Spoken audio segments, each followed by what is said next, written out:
నా ఆధ్యాత్మిక సాధనలోని 2 మజిలీలు 24 సంవత్సరాల కాలంలో పూర్తయినవి.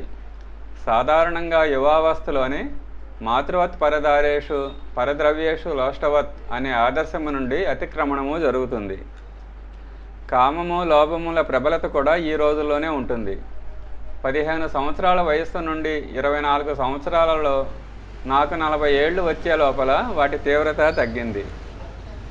సాధారణంగా ఈ వయస్సులోనే కోరికలు, వాసనలు, తృష్ణలు, మహత్వాకాంక్షలు ఆకాశము పాతాళములను కలపటానికి ప్రణాళికలు వేస్తూ ఉంటాయి.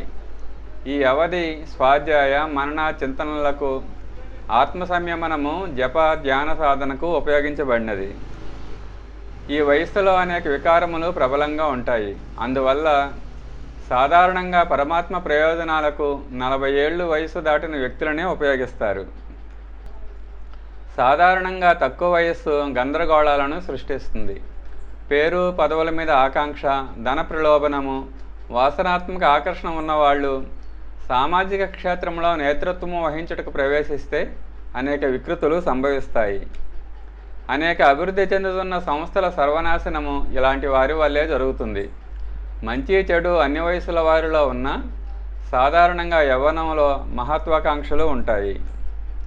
పెరుగుతున్న వయస్సుతో పాటు స్వాభావికంగా వ్యక్తిలో ఈ కోరికల వేడి తగ్గుతుంది. అప్పుడు అతని భౌతిక లాలసలు కూడా తగ్గుతాయి.